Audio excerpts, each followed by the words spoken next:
Alrighty. Travis must have run away. I saw your Because, handsome face and bailed. yes. Oh no, the beard is coming back. Oh, I sneezed and it came back. I was like, that's a beard. It's like, bugger. Yeah. You're just, see, look at that jealousy. Jealousy. That's what it is, Steve. It's definitely not jealousy, mate.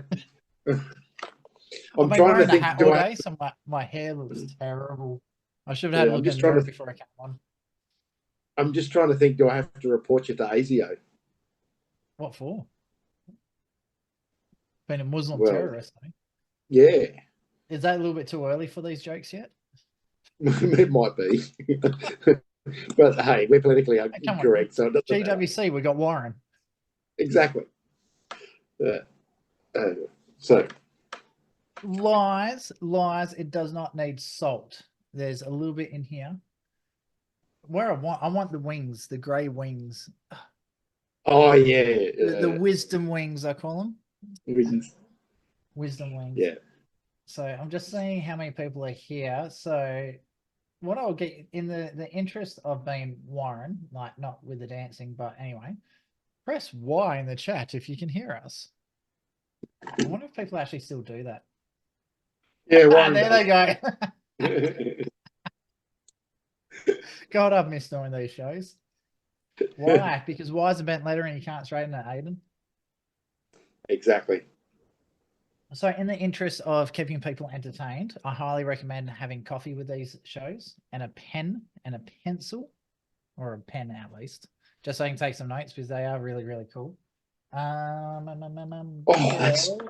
can you, just before we start, just the dates and times, if you don't mind, Bill, for the upcoming events. So we do have some really, really exciting events coming up. I'm just trying to see which ones we can tell people about. Give me 10 seconds, Steve. Where is it? There it is. Okay, obviously we've got today going on. We're doing another podcast next week as well. Have you got the topics for that one yet, Steve? No. Okay.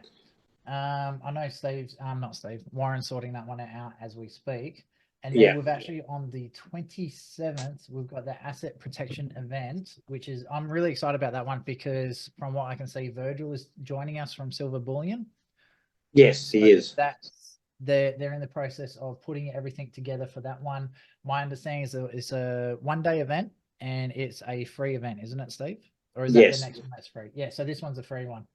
And the bit I'm super, super excited about coming up, and this is for the 1st of May.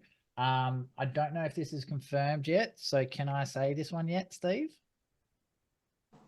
Yeah. Yeah. Okay. So it's a Taxman crypto webinar. So considering how much crypto has absolutely exploded over the last month or so, I think that's going to be a really interesting one because there's a lot of people who are starting to really look at crypto in a new light, considering where it's gone, where it's changed, and what's happened with it. So I think that one's going to be really, really awesome to do as well.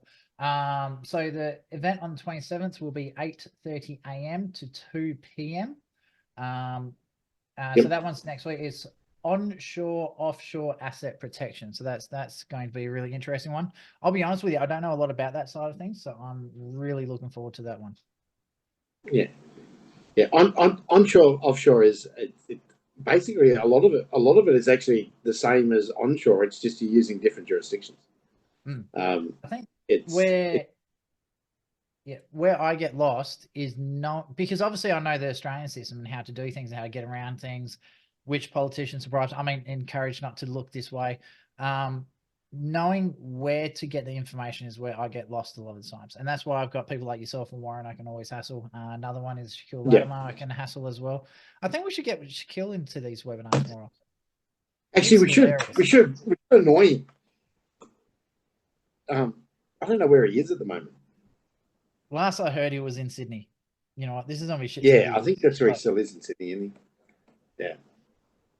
Shaquille Latimer. There he is. And give me 10 seconds. Anyway, so sorry, I just sent Shaq a message to see if he wants to jump in because, you know, why not? Impromptu guest. So today's webinar, Gina, Thank you for your question. She sent me a question of why. I love it. Answered live. Done. Good. So today we are continuing on with the asset protection side of things. Yeah. I wanted to have more of a political twist on this one for this week's show, because a lot of people by now, especially the veterans with GWC, know about the importance of foundations, corporations, doing things properly, getting yourself set up at the start early to make sure they're protected. One of the things, I track a lot of the online investors and educators, stuff like that as well. I when I'm doing things at night, I always like listening to them. The joys of ADHD, you need noise in the background while you do other things. So Yeah. what happens is, I find the importance of foundations gets really, really oversaturated sometimes. And sometimes it's the actually getting people to understand why politics is so important, especially in asset protection, is really, really important. So, and it's not just so much about asset protection, but also jumping and being fast enough to pick up on changes of the parameters in society at the time. So I'm going to give you guys a personal example for us here. So I understand Queensland's had this for a while, but granny flats have not needed council approvals in Queensland for quite a while. So that's a new thing in WA.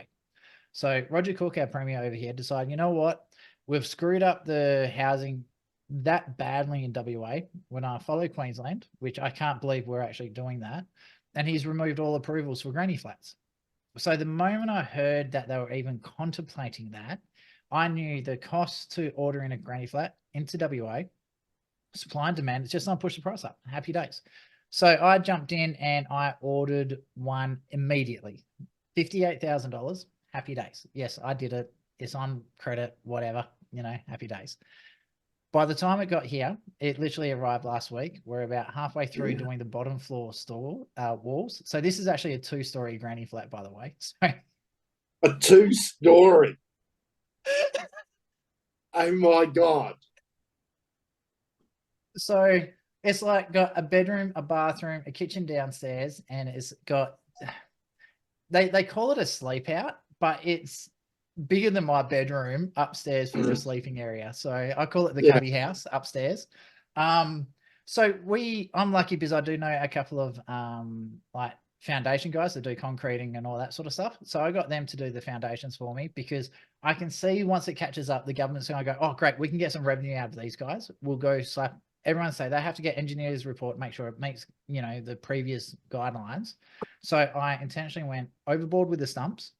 I didn't want to have to fuck around with electrical and plumbing underneath the house. So the plans say 400 mils off the ground. It's probably closer to 550 mils off the ground. I didn't want to have to be like crawling underneath to get maintenance services and all that. So I don't want other people to do it. So, it's a fair whack off the ground. And so we over-engineered this like to the moon and back. We've got clay sand soil, so we only had to go 400 mil into the ground. We've actually gone 600 mil into the ground. So that's pure clay. That's the depths you have to go.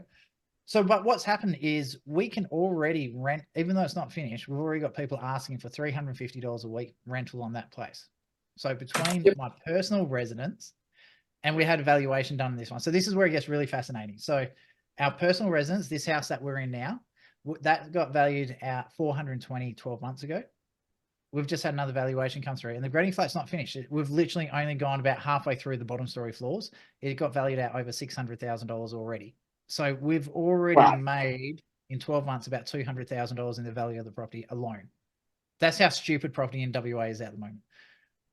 The rental appraisal came through $600 a week for this part of the house and $350 for the granny flat.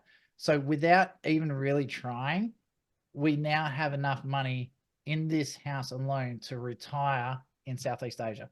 And I'm only 40, which is happy days. And then we've still got our properties up in Geraldton. So for us, we were able to see what was going on, understand the politics, and by knowing that was going to happen, the company that we got the granny flat through, and I'll be honest with you, I won't give the name because I'm really disappointed with how their service is. I'm actually thinking of actually going in, and they screwed up because we now know who actually manufactured the granny flat. So I'm actually thinking of trying to create a company to import direct from the manufacturers. But there's so many things they could have done a hell of a lot better. So taking that into account. Hey, Travis, Yeah. let's do it together. Yeah, well, I was going to get Shaq involved, yourself. I don't know if you met Ryan. He's the guy that did all that foundation, so he would be doing the installs. Oh, this camera's giving me the shits. It keeps losing its focus. Anyway, so the value of a house has gone up. The granny flat's gone up. We've got an additional source of income, which is about $350 a week. That's 5, 10, 15, about 17,000 a year on top of that. So we will pay that granny flat off in about 3.5 years. And on top of that, well, we pay it off quicker, but anyway, the granny flat cost to import has already gone up to $70,000 in less than 6 months. So we will be not only were we able to make a lot of money on the flip side, but we're able to beat all the price rises because I was aware of what was going on the political side of things. So that's what I wanted to talk about today, Steve. I know you've had a lot of experience. Are you happy for me to say what party you were involved with in the past? Oh, yeah. That's knowledge, mate. It's on the front page of a lot of newspapers. So Steve has had internal experience with the Liberal Party. So seeing that side of things, I just want to touch base on that one. I was using my example to give you an idea about how you can not only protect your assets on not understanding what changes are coming in, but also take advantage of what changes are coming in. So I'm going to throw it over to you, Steve. Just run with it, go to town. Yeah, look, politicians are the worst inside traders ever.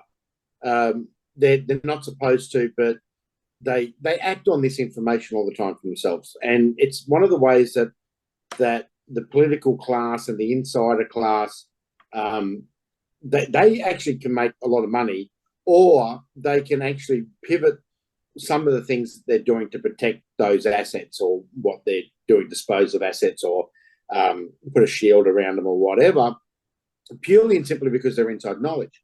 Now, the only reason that it's inside knowledge is that they're at the coalface of making the legislation. It's all public knowledge, right? It's all available. If you know where to look, or if you're on the right mailing list, or you're in the right circles, or talking to the right people, you can have access to all this information as well.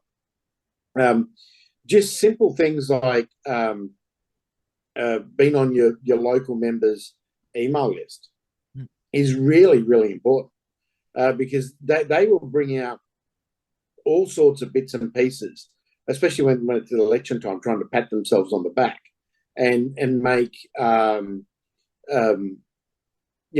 make issues out of something that's not an issue. But what it might be is it might be an inside thing for you. What I'm going to quickly jump in here for, just so people can understand, this is mainly for WA-based people, but it's relevant to every single state. There's legislation where certain changes that have to be notified to the public, they only have to notify people in the Gazette.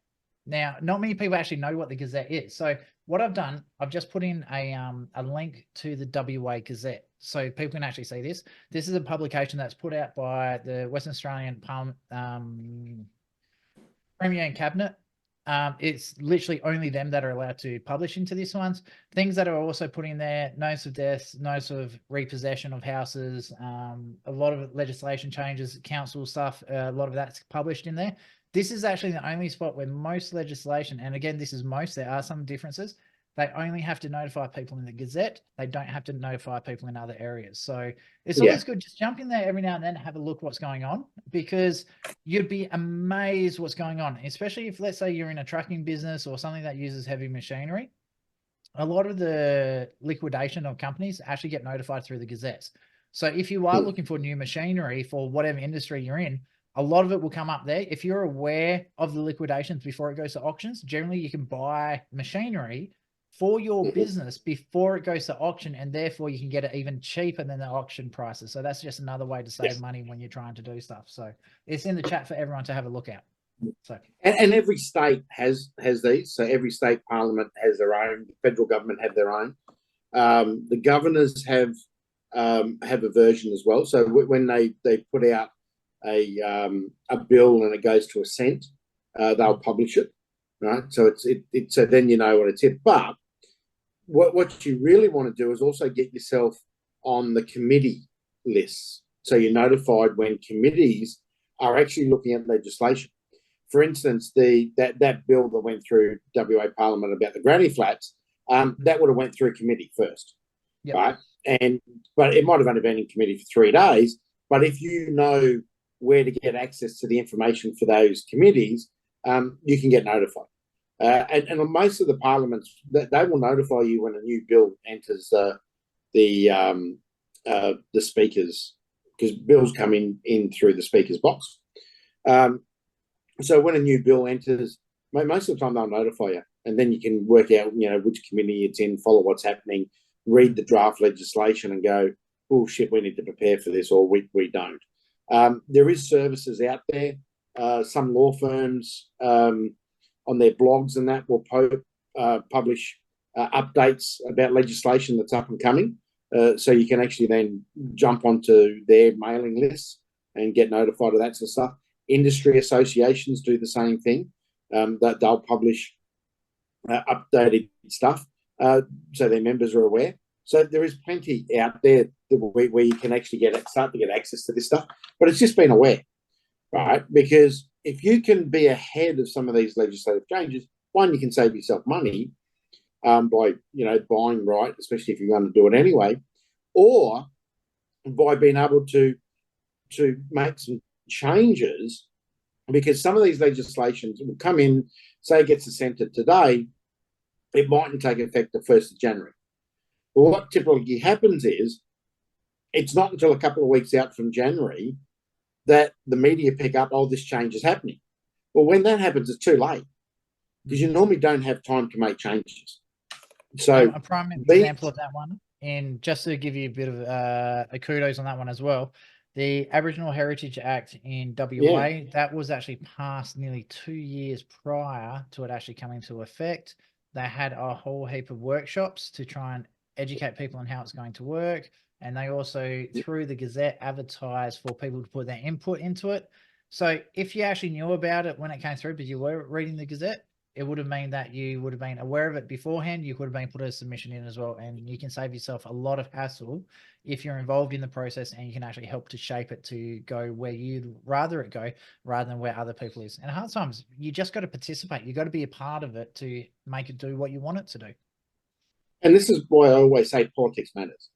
You've got to be part of the system. These guys are setting the rules of the game, right? And if you're not involved in some form, I'm not talking about getting up and running for Parliament and that sort of stuff, but at least active in knowing what they're doing and what's going on, rather than reading it in the media.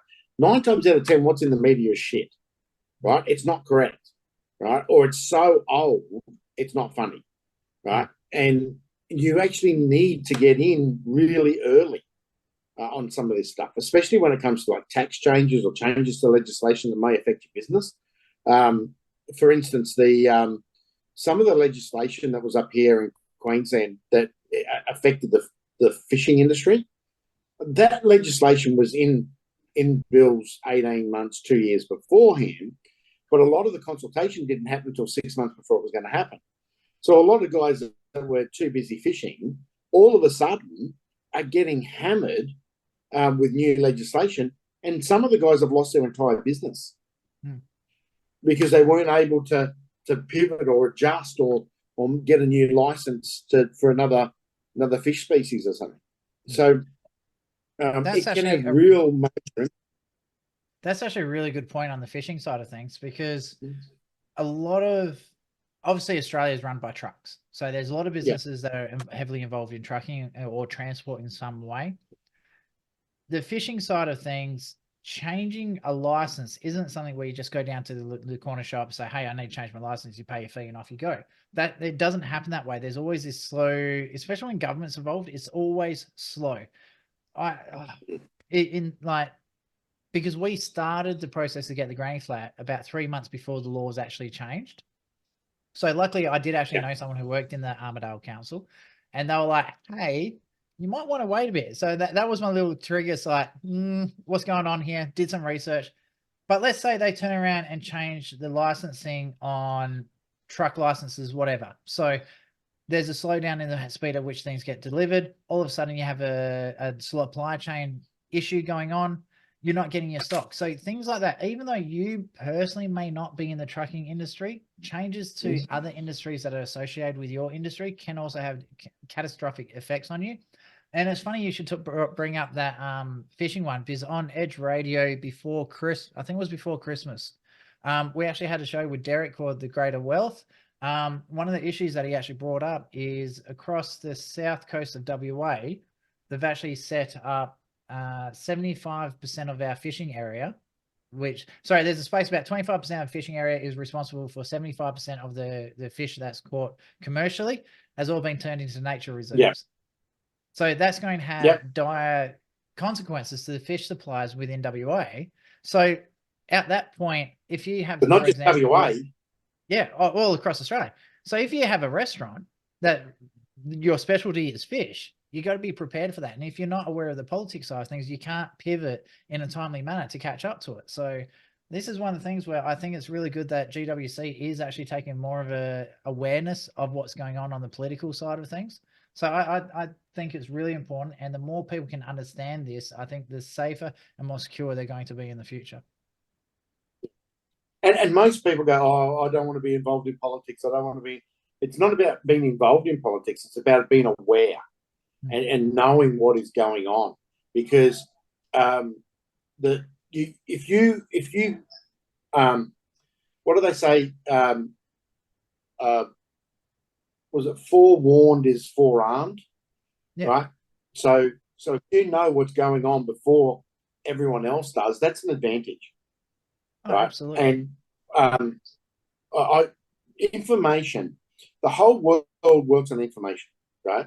What do you think property developers buy in certain areas?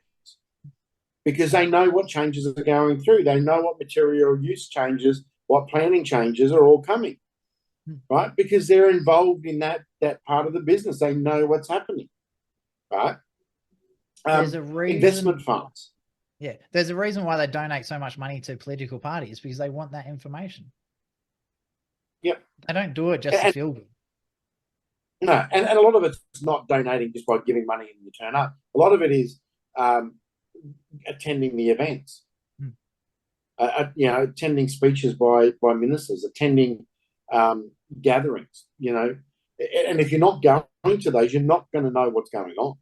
It's as simple as that, because most people are blind to all information that's under their nose. And one of the biggest problems we've got is we don't have a politician problem, and people probably heard me say this a million times. We don't have a politician problem. We have a dumb voter problem.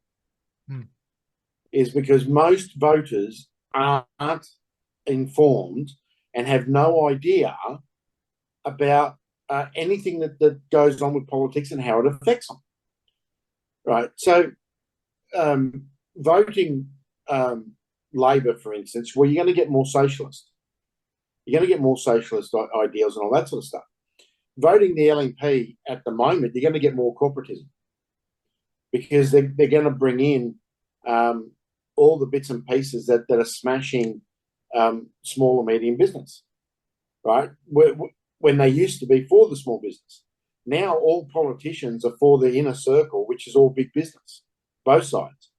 Right? Just have a look at all the stuff Albany Antonese and his mates have brought in that support unions. Yeah. Right. So if you're in an industry that requires a lot of bargaining, and you could see what was going on with the changes that were brought in through the Labor Party, you could have changed. You could have got your enterprise bargaining agreements and all that redone under the old rules, and give yourself 3 to 5 year leeway to get ready for the new changes, where a lot of people didn't. Right. So now they're going to get smashed. Yep. Just a comment here from Tony. So for the people listening, if you do have questions, or if you got any comments you want to say, please type them in, because we can address it. Because just because you have a question, you think it may be stupid, someone else is probably thinking it as well. And the other thing is, even though you may think it might be a silly question or something like that, it's going to trigger a thought on something else, something that someone else may not have been aware of. So questions lead to questions, and that leads to answers. So don't be afraid to ask your questions. And also you can actually ask the questions privately, just where the chat section is, where it says who you're asking the question to, just make sure that says GWC and it'll come to us directly, and just put private on it if you don't want us to talk about it on air, or if you just want to do it anonymously, you can do it that way as well. So Tony has put a comment out here, and I absolutely agree with him. And this goes down to the education side of things. We Australians know more about the US than we do about Australia. And that just shows how stupid our education system is and why it's so important. And this is why I love seeing all you guys in these courses and that, because you actually do care about Australia. You do want to learn about the Australian system and how to make the most out of it. So there's a great comment, Tony. I would actually disagree, Tony. Most Australians only know what they see in the media about the US. They actually don't know really what is happening, again, because they don't involve. I'm heavily involved in the US in politics over there as well. And I can tell you now, 95% of what's in the media is actually not what's going on. The amount of smoke and mirrors coming out of mainstream media, and that this includes Sky and includes a lot of those. So here's some numbers for you. Since January 2024 to March 2024, the four major news networks in the US, on average, lost 20 to 24% of their viewership. Let that sink in. That's a fifth to a quarter of their viewership left. Now, the previous 12 months, they lost 50% of their viewership. So in 18 months, they've lost over 70% of their viewership. And it's because people are starting to wake up that the mainstream media is just feeding them bullshit. I've got friends in the US that all they do is they watch the local news to find out which bridges and rivers are swollen and all that sort of stuff, and whose cow got stolen and that. And then the next thing they do is they go straight back to online news sources, local radio stations that have been put together by Freedom Networks. You've got people like Tucker Carlson who are bringing out their own network. You got, if you want some stuff in the UK, you got the independent GB News. One of the sources that I actually like for news, and actually they're pretty good on politics, is RT News, Russia Today. Most people, go all wobbly when you talk about Russia Today or Al Jazeera, but they're actually better and fairer news networks than anything else that we've got in the West, right? And it's part of my search that I use a triangulation. It's of networks. So I find something, for instance, that might be way out there, and then I find something that's the total opposite, and then I look for something that's going to be in the middle, or I try and find the original source, right? And if I can find the original source and then take the two different ideological spins that media's put on it, you can normally find the center or the true intent, and then you can make an informed decision. But if all you're doing is watching one side of everything all the time, you're not going to make informed dissent, but you're also going to get led down the garden path where you're not going to be able to listen to the correct political message that's actually being told. And that is part of the thing, because you might see that there's a new law coming up, let's say the granny flat law. But and I'll relate this to Queensland. So in Queensland, everyone thought, the granny flat law is coming in, right? Yep. But it only applied to pretty much inner city dwellings, that your property had to be greater than, I think it was greater than 400 square meters, but less than 1,000 square meters, right? You had to have a complying residence on that property already. You had to be, there was a few bits of criteria, right? And some people that we're dealing with, in tiny homes and all that sort of stuff, go, oh, great, we can just put our tiny home. I went, hang on, no, you can't, because you're actually classified as rural, so we still need to get council approval. But if you're classed as residential, the rules apply. So it's about understanding all that. But in the media, it was just portrayed as anyone with a dwelling on their property can have a granny flat. Yep. But that wasn't correct. Dwelling could be interpreted as a shed. I've got a shed, so let's go slap on a whole heap of granny flats. So, well, a dwelling could be 2 sheets of corrugated iron lent up against a tree. Yeah. As long as someone's living in it. And that's, again, why it's really important to go back to the Gazette and read the rules as they're actually written, not what's reported. Yeah. And the other thing is when it comes to properties, an amazing one. In some places, there's the 3 sink rule, right? And the 3 sink rule is kitchen sink, laundry sink, and bathroom sink. Now, they have to be 3 separate sinks. And a very smart developer that I know that redid a shed, he put 3 sinks side by side because it was a studio. So he had 3 sinks side by side. They were tiny sinks. But when the inspector came, he said, well, that's my kitchen sink, that's my bathroom sink, and that's my laundry sink. Because the washing machine was hooked to that one. He had, his toothbrush above the middle one and his dish drawer on the other side. And the inspector went, yeah, that meets the 3 sink rule. Done. But in other places, you only have to have 2 sinks. You only have to have a bathroom sink and a kitchen sink. Right. So you've just got to know the rule, and these rules change quite often. The other thing that you've got to be wary of is regulation changes, right? So for instance, road rules aren't changed by legislation, they're changed by regulation. So the Department of Main Roads and Transport recently, here in Queensland, New South Wales and Victoria, changed rules around entering and exiting roundabouts and how fast you can go through school zones and distance you got to keep from corners and all this sort of stuff. And look, most of it I wouldn't even know because I haven't done a driving test in God knows how long. Right? But these rules change all the time and they're catching people out.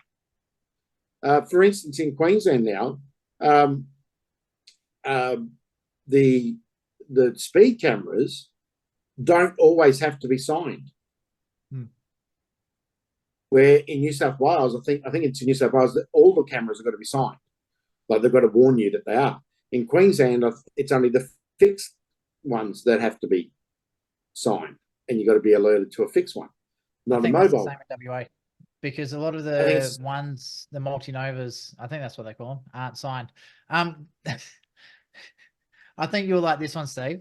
So I got pulled over for a drug and alcohol test sometime during last week. So I did the full stick your tongue out, scrape the thing down your tongue a few times, wait there for a couple of minutes, and tastes like gross. It's rancid. Anyway, so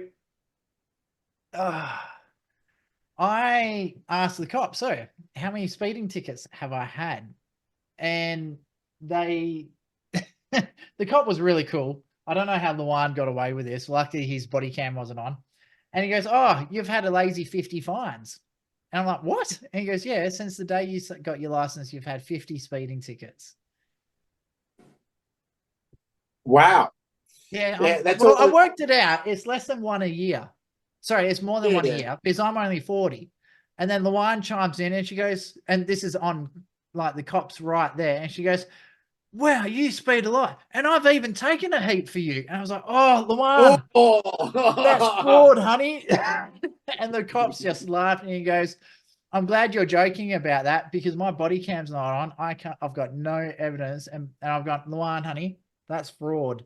And she's like, oh, yeah. Anyway, so yeah. Anyway, so yeah. I know that the little and so they're also changing the rules now around. So if you were a student or temporary worker and you changed states, you normally didn't have to get a license in that state. But now, if you're in that state, residing in that state, not domiciled, but residing in that state for 3 months or more, you're supposed to get a local license. Those rules have now come into effect. So a friend of mine, no, it hasn't. 14 nationwide, days, you got to transfer your license in 14 days. Only if you're changing your domicile.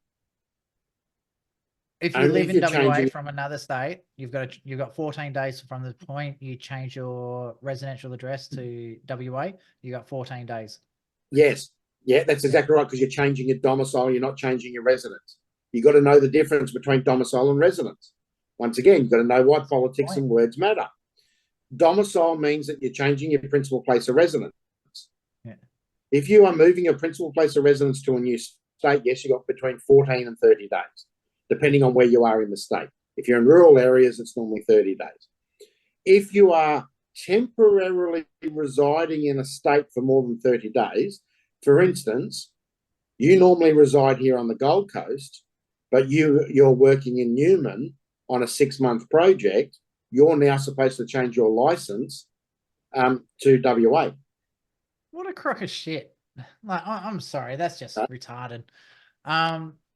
It might be retarded. Your beard's retarded. We know that. But the rules are bad.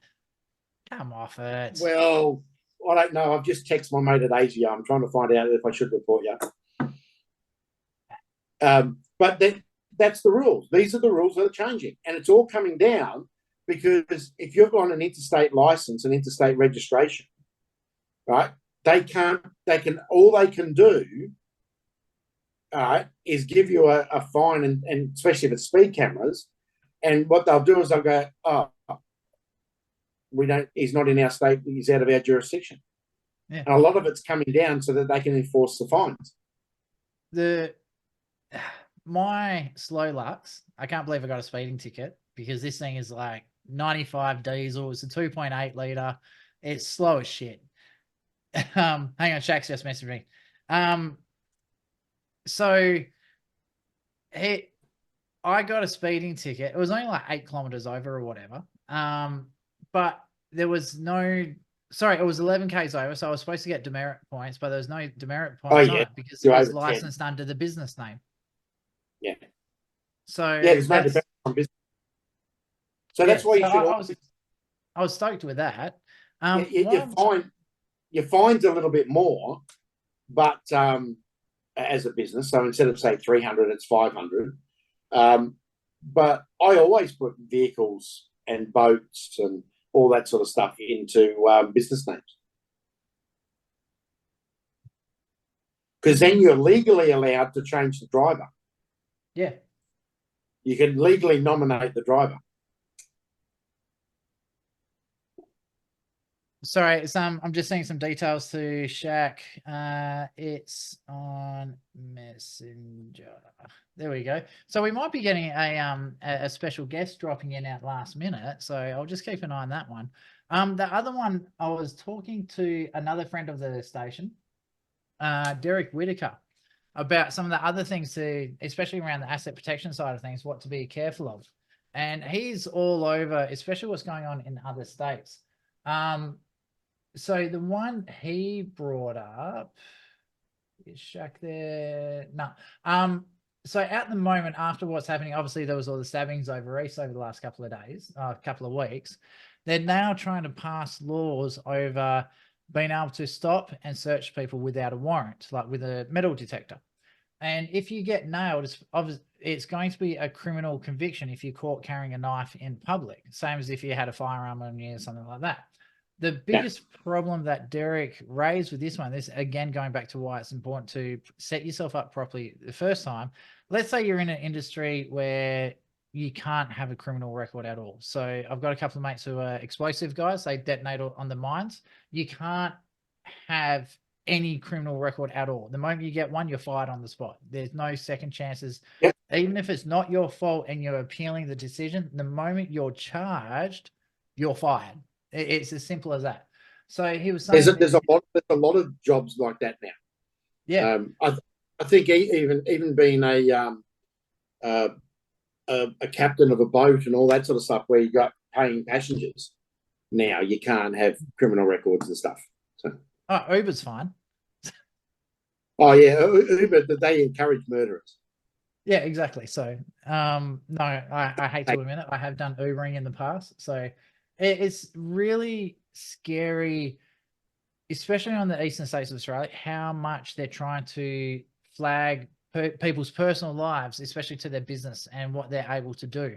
So again, the point that Derek wanted to bring up on that one was how important it is to actually separate yourself. So what's in that regards, what do you think is the most dangerous thing happening in Australia where you really need to separate yourself? Like personally from your business? Yeah, oh God, there's so much now. Frivolous lawsuits are going to become a real thing, right? And if you're, well, pretty much if you're a doctor, lawyer, accountant, have to have a license for your job, and it's all in your name, and you work in that name, anything, having a criminal record is in a lot of these industries now, from something stupid like, you know, you had a small knife on you, could ruin your life. There is what's God, I've just forgotten it. There is Queensland's got those laws. I think we call them Jack's laws, which is, you know, carrying a knife, concealed knife in public. It's got to be under. There is things because 3 inches. Is it 3 inches or something? Yeah, because I carry like 3 inches. 3 inches, isn't it? Because I carry a penknife. I've got one in the car. I've got one in my bag. You know, because they're just good to have. You know, you might need to, you know, cut an orange or something, or a redhead. You know, or a redhead or something like that. So they're just good to have. But that's they're on the target list. Pocket knives are now on the target list, rather than, you know, idiots. So we're getting to, and I'd say the other thing is laws now are being written for the idiot common denominator, not for the majority of people. So if you have a look at our constitution and the basis for our legal system, it's supposed to be everything for the majority. Everything that is done now is done in the minority, right? So because this dickhead on the weekend run around stabbing people, right? Everything will be done and laws will be brought in because of that one minority idiot. Same with Martin Bryan at Port Arthur. We lost guns because of the one idiot, because it fits the narrative that the politicians want. So if you've got a disarmed population, you've got a compliant population because you can roll tanks down the street. So basically, as a populace, we've got to hope that the military and the police don't turn on us. Well, we know from COVID that both the military and the police turned on us. So in somewhere like Australia, they're trying to get rid of knives and guns and everything else so that we do not have any support to raise up against the police and military. It's awesome. Which are the thugs of government. And that, sorry, Steve, I'm just going to quickly jump in here. It's funny that you're talking about this because we've got our very own Taliban. No, he's not Taliban. It's Shaquille Latimer. He's just joined into the chat. So if you want to shut your camera on, Shaq. Can you hear me? Yeah, we can hear you. I can't, as it says the host has stopped your video. I didn't. Speaking of terrorists, I didn't want to quite go that far. You should be able to turn it on now, Shaq. I'll try. There you go. Oh my God, the Eagles! Your win on the weekend. What a beautiful West Coast Eagles shirt I've got on just for you guys. So I was planning to put my Dockers beanie on, but I'm a little bit. I was right. They are not a top 4 team. They're top 5 at best, and I think the last 2 weeks have shown that one. But we've just been talking about obviously asset protection. Sorry, what's that, Steve? When you're saying top 5, do you count backwards? You know, they'll be lucky 15, to make the 8 this year, I reckon. 14. Yeah. So your top five is 10 to 15. Top five is 5, 6, 7, 8. Stephen. Well, no, Sorry. top five is 1, 2, 3, 4, 5. Oh, sorry. The bottom 5, 6, 7, 8 sort of thing. So they won't make the top four. They'll be the next four down from that. So they'll make the finals, but they won't be. I don't think they'll make the semi-finals. So unfortunately, Eagles. I've noticed that the lines for the grand final tickets have gotten a little bit longer for the Eagles. After their credit where credit's due, they did have a good win, but they still suck. Dockers are better. Anyway, so we're talking about how over in New South Wales at the moment, they're changing all the laws so the police can actually stop and search people for having knives after the recent stabbings, and how that can actually impact people, especially around industries where you got to have a clear credit history. It's not credit history, criminal record. So we're just talking about why it's so important to actually separate yourself as a person from businesses. So Shaq, as someone who travels the world, it's good to see you back in Australia, by the way. Temporarily. What's one of the stupidest laws you've seen that have really put your business at risk for something that you do personally? Oh, well, where do you start? I mean, the rules in the UK where you can get arrested for saying the wrong thing. You know, if you express a view that is anti-trans or anti-Muslim or something like that, you can be arrested, which is fascinating to me because my family's Muslim. So if I have a disagreement on theology, all of a sudden that's an arrestable offence. And they can actually come in and do all sorts of things to you as far as your business. They can shut down your bank accounts and that sort of thing. And I don't think Australia is very far away from it. You know, you've got the overzealousness of the political left, and then you've got the ridiculousness of the political right. You know, in New South Wales now, as I understand it, if you are arrested and you choose to be silent, your silence can be used as evidence of your guilt. What sort of bullshit's that? Thank you, Liberal Party. That's really awesome. Good on you. You know, this is the same sort of crap that they do in England as well. So, you know, ordinarily, like if we talk about the United States, you have a fundamental right to remain silent. You don't have to speak to the police.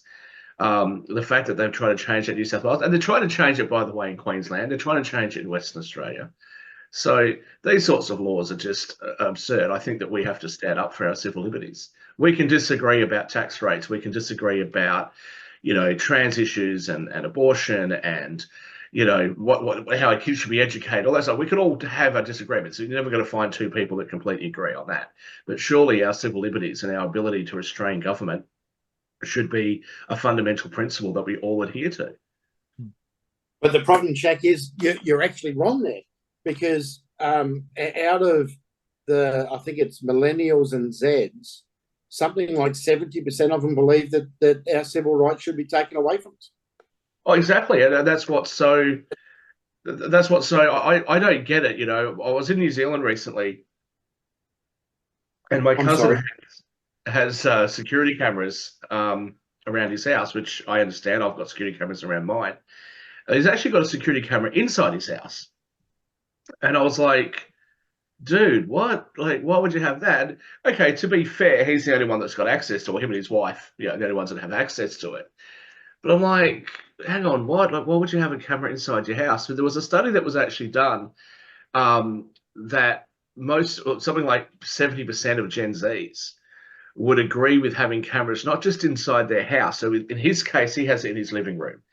And I guess I can understand, because if someone breaks into your house, you've got footage of them inside your house. I guess I can kind of get that. But the Gen Z, 70% of them said that they would agree with having cameras inside their bedrooms. And there's actually a service in some countries where you're allowed to, and you're encouraged to actually give the government access to your cameras so that they can monitor things for you. And something like 70% of Gen Z said that's absolutely fine. I'm like, what if you're being intimate with your partner? I won't say girlfriend or boyfriend, but your they friend or whatever, you know, non-binary fluid thing that you're, you know, trying to be intimate with. What if you're, you know, trying to have these sort of intimate private time, and, you know, here you are being broadcast to the local police station? I mean, it just boggles my mind that people view things that way. And I'll say as well, like in relation to cash, You know, I'm quite pleased to hear that one of the pubs in Albany is saying we only accept cash. I think we need more of that, because ultimately, look, I love the frequent flyer points I get from my credit card. Absolutely love it. But I think using cash is important because it gives you a certain level of privacy that we all deserve. And I think that's Yeah, a really, really good point there, Shaq, especially when it comes to trying to protect your wealth. One of the best ways to protect it is actually secrecy.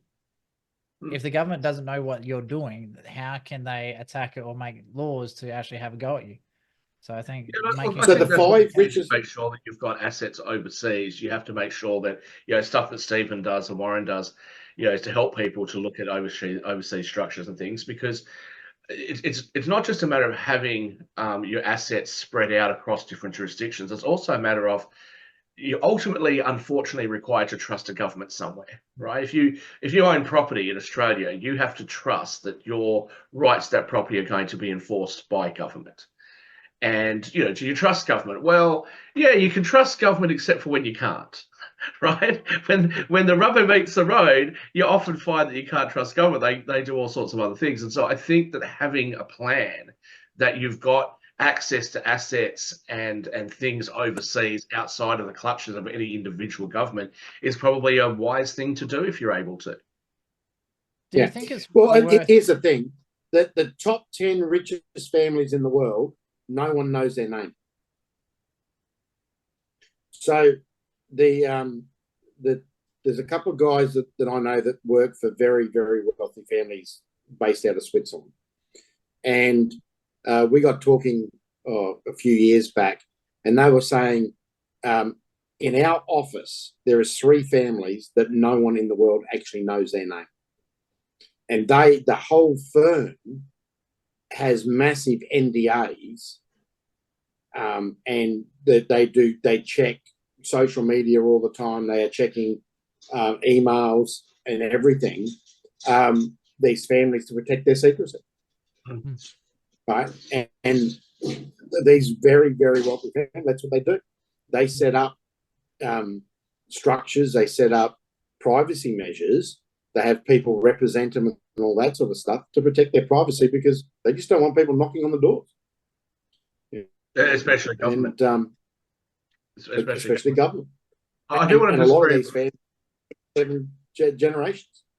I do want to very quickly respond to something a few people have said there about OnlyFans and let people experience it. I actually watched I was shown a video recently where a woman was murdered. Shaq's OnlyFans, everyone, if you want to see. Yeah, that's right.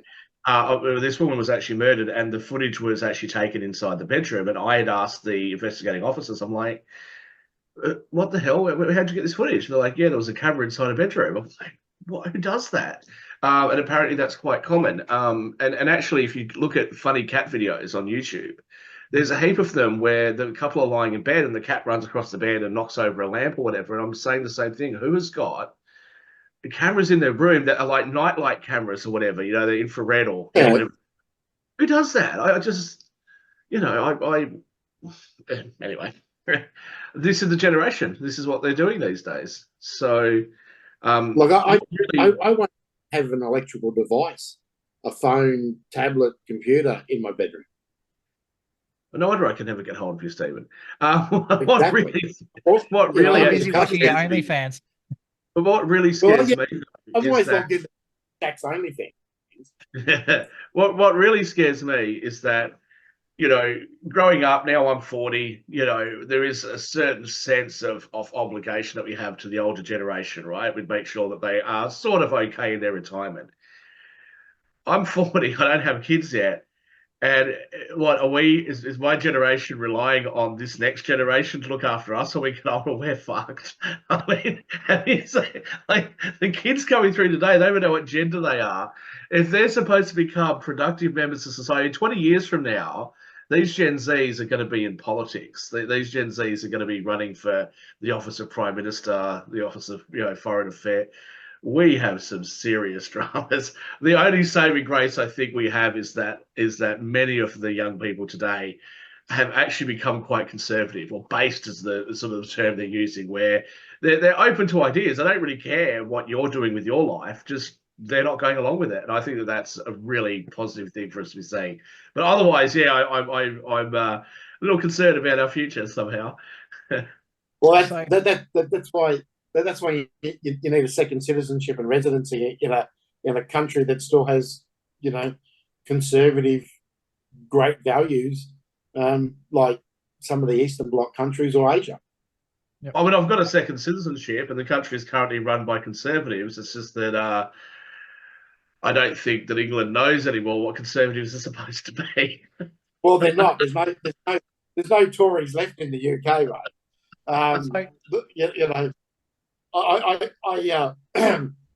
was talking to some family over in the UK, and they all go,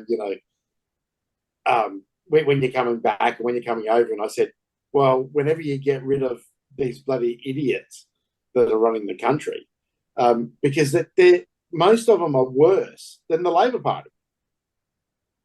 Well, we've seen the Yorkshire police go and arrest that 16-year-old girl who was autistic because she said that this female copper, that she said, oh, she looks like, I think she's a lesbian like my nan is. Yeah. I actually don't even see what the offence is there, but they came in, dragged her out.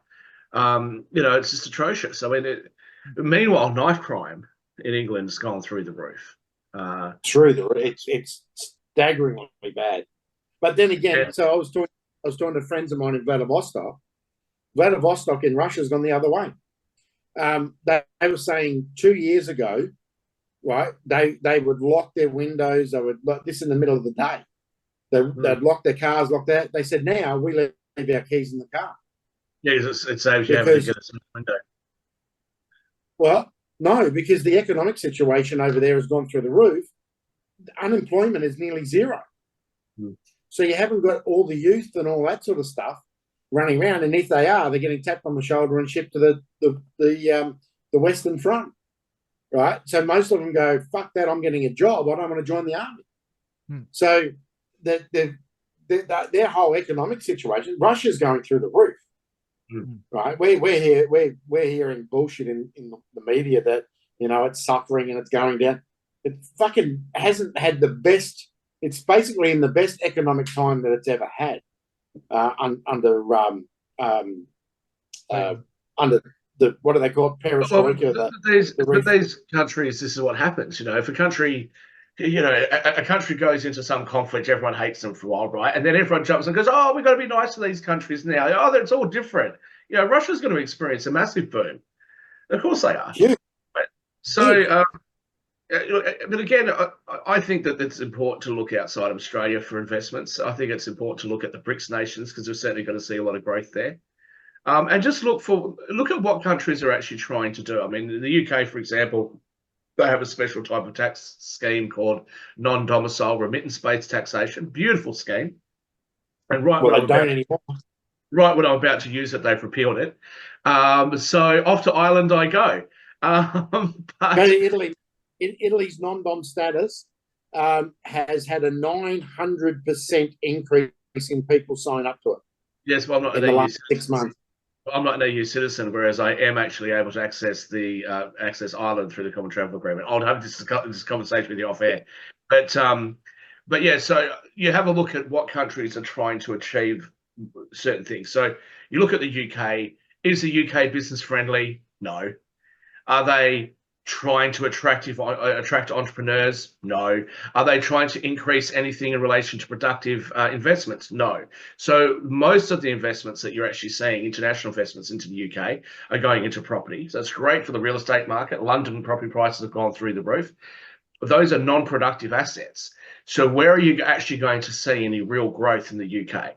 Well, I would argue you're probably not going to for a while, and that's why their economy continues to stagnate. Which is a shame because after Brexit, they had so much potential. They had such a massive advantage that they could, get out there in the world to do stuff. Plus, they had a friendly president in Donald Trump. Nigel Farage was very, very popular. Now, I'm not sure if you guys saw this, but in the last few days, Nigel Farage was in Belgium having a conservative conference, and the mayor of Belgium went and shut the conference down because he might be spreading, bad information. which is such an incredible breach, in my opinion, of the Charter of Human Rights, both the United Nations one and the European Union one. But it does go to show you the mentality. I think it'll be a little while before the Europeans start to have enough of that. You are beginning to see that happen a bit in Sweden, that they've had enough of it. And mostly, actually, it is not, unless people are going to fall over hearing me say it, but it's non-white immigration into European Union. Now, I was in a place called Andernach in Germany, which is one of the most beautiful places I've ever been to. And look, I was probably the only person that these people had ever seen that wasn't white, but they were incredibly friendly and hospitable. And, you try to get along with their culture. You don't try and change things. What they've had throughout Europe is they've had a whole heap of people that have come in, predominantly from the Middle East, predominantly Muslims, who have gone in with some antiquated ideas that would actually cause them to get the death penalty if they were to do that sort of shit back in their own countries. And then they come to the West, and Europe says, oh, well, they don't understand, we don't want to upset the immigrant community. Oh, bullshit. They understand. You think that these people don't think I can rape a 13-year-old girl in England and the police won't do anything about it? You try doing that in Afghanistan and see how you go. You try doing that in Syria and see what happens to you. So, this sort of woke bullshit that we're seeing from governments is terrible. And Belgium, this is just a great example. The mayor of that town, I forget the name of the town, is an immigrant from Turkey who's come up, lives in Belgium, and then he introduces a rule like that, shuts down this thing, sends the police in to shut it down. It's a disgrace. So where I'm going with that is when you are looking for places to invest and you're looking for, having a second passport or having sort of another place where you can go to, you've got to look at what those countries are prioritizing. And we know that China, which I don't think many of us are going to want to live in, but China does actually prioritize, tech. They prioritize technology. They prioritize their future. They don't really get it right very often. There's a lot of problems that China has, but I think that they've got a plan, and they've got a plan that lasts 50 years, 100 years out in the future. When you look at most of the Eastern Bloc countries, they want to have prosperity. They want entrepreneurs. They want to attract money and resources to their countries. And then you have a look at other countries like the US and Canada and Australia and the UK and New Zealand and, Western Europe and France and Germany. And they're basically, they don't want you actually to be an entrepreneur. They want you to be a cookie cutter. You go get a job, you work for a big company, and then you die. But that's basically what they want for you. Yep. So the Western countries are substituting corporatism or large corporates for government-owned enterprises, right? So they're going around, oh yeah, we don't have government-owned enterprises, but technically they do. Any major corporation, any of the top largest corporations in pretty much any Western country is a government-controlled corporation, because the rules and everything. Right? Stephen, what's the difference between that and China? Nothing. Absolutely nothing. And that's why that I've been on that bandwagon for years. People shit on China, and I'm thinking, have you ever been to China? Most people have never been, right? Two, have a look at what Australia and the US and all that's doing. The system's exactly the same.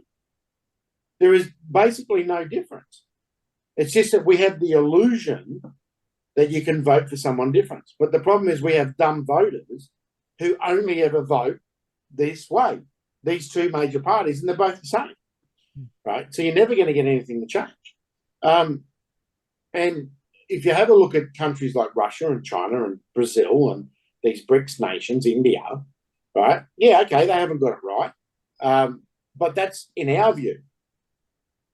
There's 600-700 million people in China that actually think that they've got it right. Right? There's 100 million people in Russia that actually think they've got it right. All we ever hear about with the dissent in Russia and China and India and all that is the ones that meet the narrative of the West. We never hear the majority who are actually quite happy with how things are going, right? Fair enough, in China at the moment, they've got some massive economic problems in the major cities. You get way out west, and I've got friends that are in some of the western provinces. They're saying, well, nothing's really changed for us. It hasn't changed for us in the last 25 years. That all happened on the coast. And the coast is all fucked up now because Xi Jinping and his mates are trying to put the genie back in the bottle. You can't put the economic genie back in the bottle. Look, I think with China, though, Stephen, I think that people misunderstand the system a little bit. I mean, they think that it's a sort of one-party rule, which it is, but I don't think they realise how localised local areas actually appoint people and all that sort of stuff. It's not a perfect system. But the Chinese system, if you ever look at the Chinese system, right, they have their factions. The only difference between their factions and our political parties is not a lot, because they operate in the exact same way. Yeah, they have their internal elections. They appoint their people for their different districts and all that sort of stuff, and they send them to a major party conference, and then they send them to Parliament. Right? There's not much difference to the Western way to how China does it. Well, it's interesting though, because when you listen to a lot of the criticism of Western countries, and then you look at China, China actually does, well, China sort of address a lot of the things that we complain about. So, for example, we don't like seeing our politicians, and even more pronounced in the United States, the politicians arguing and fighting and never getting anything done. You don't see the Chinese argue and fight because they do it behind closed doors. Then we sit there and go, oh, how could you do this, China? This is terrible. I'm not trying to be an apologist for China by any stretch of the imagination, but they also talk about media control and state control of the media. We sit there and say, does the media always have to be so negative? You know, the mostly peaceful protests, and you're there in front of buildings that are on fire, and it's always such negative news. So the Chinese state media says, look, let's not be so negative about things. Let's focus on all the positive stories that come out of China. Well, that's exactly what we're all complaining about. And the social credit score system is, again, not something that I'd ever advocate for in reality. But one of the reasons for that a very good friend of mine was telling me about, he's not Chinese, he's a white person that speaks Chinese and has been to China for extended periods of time, was telling me that one of the issues that they had was smoking on trains, that introduced a no smoking rule on train. But because there's so many people in China, there's so many people that are very wealthy in China. And so if you're on a first class carriage and, you got a $200 fine, but, you want to smoke, would you pay the $200? And he sort of asked me, well, would I pay it? Can I feel what if I've got to be on a train for 8 hours? It's only going to cost me $200 to smoke, and I've already paid for a first class ticket. Yeah, I'd pay an extra $200 if they let me smoke on a Qantas flight from Sydney to Perth. Of course I would. So, what was happening was that these people were smoking, and it was causing problems. And the government went, what are we supposed to do about this? Because we give them a fine, but they've got so much money they don't care. What are we going to do? And so they introduced the social credit score system. And that's a really good point, because the guys that I know, the Western guys, they've got small factories and all that sort of stuff. When we started talking about social credit score, they're like, what do you mean? Oh, that must be that thing that the rich people on the coast are dealing with, because that's really all where it was implemented. Yeah, was the rich people on the coast. Anyone in the West, and the thing is, so China's 1.3, 1.4 billion people, whatever it is. They actually don't know the number, because 95% of people born in the West do not get registered, so they just don't have no clue really how many people are in China. But the slither, the 500 odd million around the coast, where all the wealth and everything is, they're the ones that are all whinging and complaining about everything, because they've benefited and they've seen what capitalism and what money can do. The other billion people that are out in the boondocks that have a very small growth, and their life hasn't been uprooted by all the change, they're all going along merrily, and the government's very wary of that, because they're like, are they really happy, or are they putting on a face, and are they going to upheaval and then put pitchforks up our ass? But what's actually happened is they took their eyes off the rich, and now the rich are the ones turning around and wanting to put the pitchforks up the politicians' butts in China. So, Stephen, basically what you're telling me is that anybody who feels that China is a better alternative is mistaken, because they basically have their inner city elites the same as what we've got. We're just 100%. we're fucked all the way around. 100%. Like, they've got their teals, their inner city latte sipping, tofu infused spring water drinking moonshine idiot. They've got them probably worse than us. Probably do. I want to respond to Marie, who said, "Look, enough negatives. What can we do?"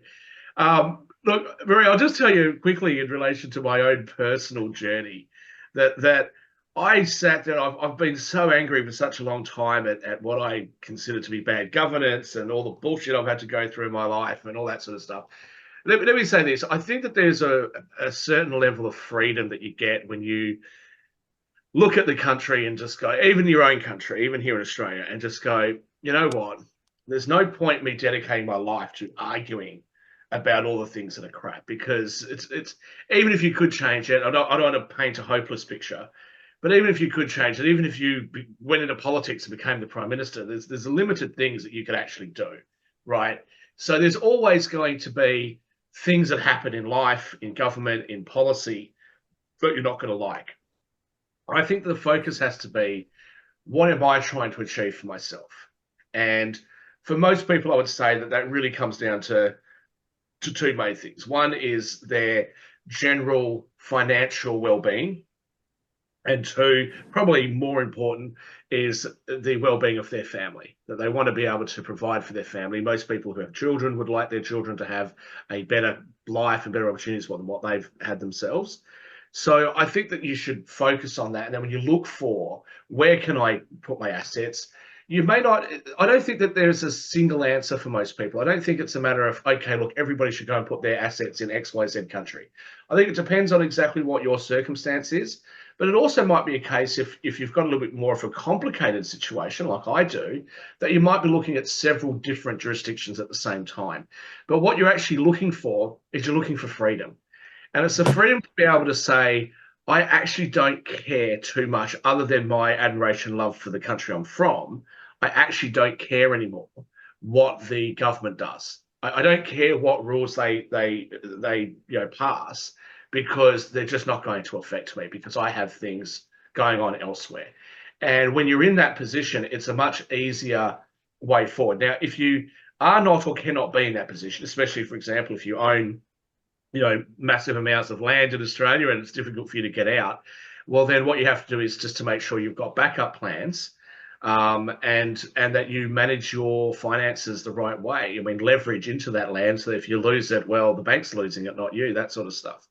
I think that those are the sorts of things that you can look at. That's my personal view. Stephen's a better person to answer that question. But those are the things I look at. And just very lastly, you asked the question there about setting up a secure LLC. I'll just remind you that LLC is a specific type of corporation in the United States. So I'm not sure if that's specifically what you're asking, or if you're just asking about foreign companies more generally, Stephen. Yeah. So I hear this all the time. People say, "Oh, stop talking negative. Stop talking negative." Normally, that's an indicator of me, of someone who can't actually deal with reality. It's actually, I had this smacked around in I think she wanted us to offer some solutions.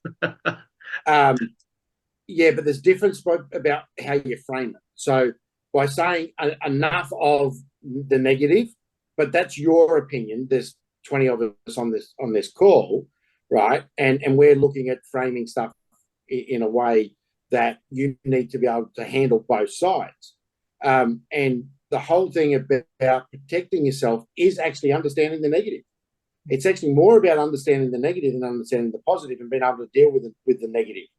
A really good mentor of mine, we used to start most of the sessions by hammering out everything that was negative that was going on in the last week in the business or whatever, right? So we could actually find the root cause of the problem. So if you ignore it, you can't find the root cause to your problem, right? So for some people, it may be that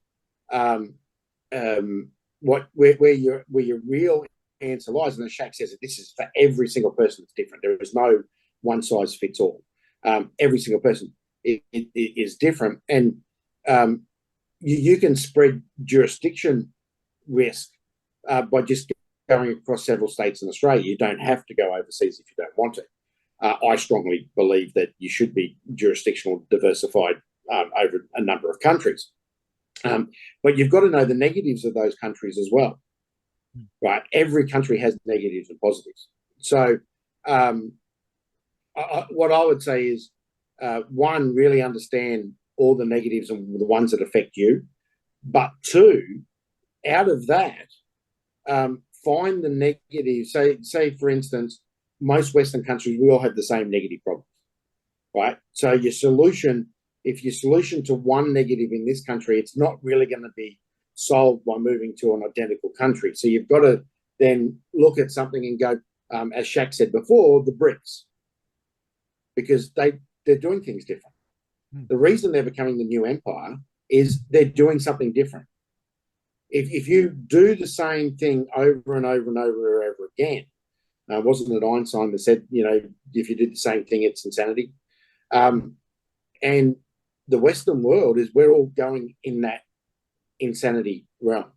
So you need to do something different. Now, the other thing that I hear is, oh, it's so hard to get a bank account overseas. Oh, it's so hard to do this. Well, of course, because it's a different system. You need to be able to adapt. If you can't adapt and modify your behavior to suit the new environment, and this is where we have a lot of problems, is in the West, is because the West just gives in to everyone to try and accomplish everyone. Accommodate everyone, rather than saying, no, you need to adjust your fucking behavior to suit us. And that's the same thing when we go the other way, right? When we go the other way, we need to modify our behaviors and our knowledge and our thoughts on what that is, what is available to you and how things work. So that's just my rant.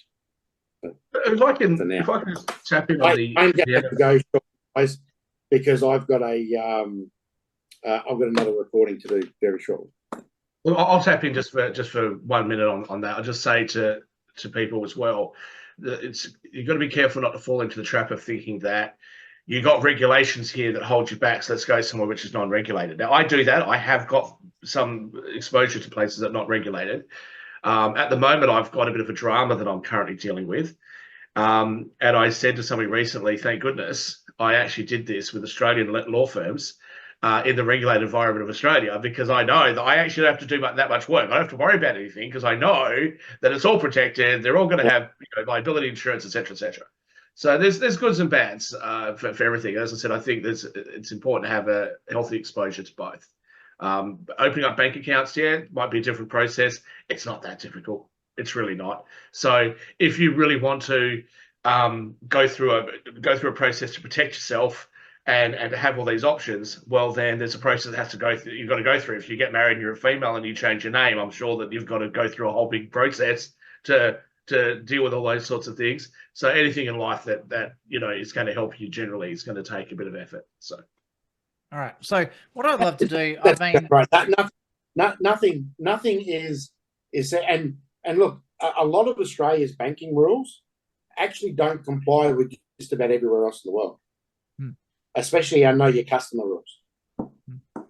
So one thing I've noticed, we're a bit lax on our KYC rules here in Australia compared to very lax on that, because you can just walk in and open a bank account very, very easily. You can't do that in just about any other country in the world. If you want a backup alternative, jump on a plane, fly to New Zealand, because it's basically the Australian banking system in New Zealand, but New Zealand's a country that nobody pays too much attention to. Very easy to get a bank account. Yeah. So New Zealand's actually a good place to bank. So what I was going to say, both of you guys have been saying that if you don't know the system or you don't have the time to understand the system, make sure you have a good support network around you that can go do it for you. You have the professionals, like let's say you're going to a different jurisdiction and you're not sure what the laws are. Get a lawyer that does know that system. If you don't know their accounting laws, get an accountant that does know it. Make sure you have a team around you for those professionals. Now, I do know Steve's got to run pretty soon, and we have actually already gone 20 minutes over. So I'm thinking we might wrap it up here. So what I'm going to do, I'm going to throw it to the very impromptu guess, I'm going to give it to Shaq for your last comments about asset protection, especially around understanding where you're coming from, and then we'll throw it to Steve, and then I think we wrap it up after that. Well, I think, look, I rely on people like Stephen and Warren to take care of my asset protection because I can't be bothered to learn all the rules. And I know enough of them to come back at them and say, hey, I want to do this, or I want to do that. But, I rely on other people. I think that it's always important to play to your own strengths and let other people take care of the rest.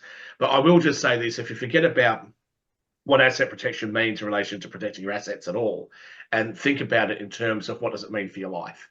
And for me, I want to be able to say, I actually don't care. Because you can actually sit back sometimes and laugh at the stupidity of politicians when you don't feel as though what they're going to do is going to affect you personally. Now, I know that because of the way I earn my money, allegedly trade the markets, although I get myself into all sorts of other deals sometimes that don't work out the way they should. But the way that I trade the markets and earn money that way, I'm not tied to a specific location. And so I can move my income to whatever jurisdiction makes the most amount of sense for me.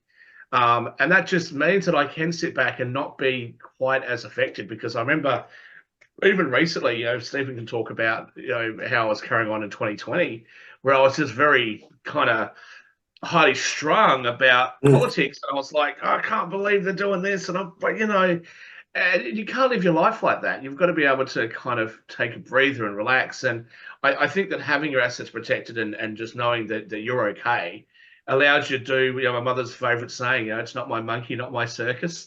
So you can kind of look at the world and just go, yeah, okay, let them be, So that's why I think that you should have asset protection. It's not just for the protection of your assets. It's for your own mental health and your own spiritual health of being able to live in this world without having to stress too much about things. And Steve, for you, what are your final comments? Yeah. I would just say that there is a level for asset protection for everyone, as Shaq just said, because some people want basic stuff. I just want to protect something from, my children. Some people want to create something for 30, 40, different years, generations, and so forth. And some people are just trying to protect themselves, and they don't really care when they die that they made sure that their last check that they write bounces. It's a big rubber one. So there's all different strategies around why you do it. And this is the thing, is you need to know your why, right? Why you want to do this. Everyone can tell you that, you need asset protection, you should do this and you should do that. But why are you doing it? Why are you doing it? Not why I should do it, not why Shaq does it, not why Travis does it, not why Warren does it, but why you are doing it. And that is so different from everyone else. And with a lot of the sessions that I do with people, it starts off with, do you know your why? Do you know your goals? What are you trying to achieve? Because the simplest asset protection strategy might be not a strategy at all. It could be just live life to the fullest and, slide into your grave fully spent. And I know plenty of people that's their strategy because it matches their why. So you really need to know your why. All right. So with that, I'm going to wrap it up, but I'm going to jump in one more. I think listening to everything that's been said on today's show and reading some of the comments that have been coming through, I think it's really not just understanding your why, but also understanding how to get there and understanding your limitations, because a lot of the times I'm finding from people I talk to, the limitation is actually their own knowledge. And so please do not be afraid to reach out to the team, support our globalwealthclub.org. If you are struggling with something, you can't find a good accountant, you can't find a good lawyer, you don't understand something like setting up an LLC international, you don't know how to do those things, use our networks, because we have very involved and far-flung networks of people that if you do want to go to America, you want to go to Europe, you want to go to Southeast Asia, we can put you in contact with people in those countries to help you out. So please use us, talk to us, send us an email, and we can help you on your way. That's the whole point of having a club like we have here. So on that note, I want to say thanks to Shaq for coming in halfway through the show. Love the shirt, by the way. I genuinely do. I really hope the Eagles make it into the top 8. Whether they will or not, it's another question. And Steve, as always, yeah.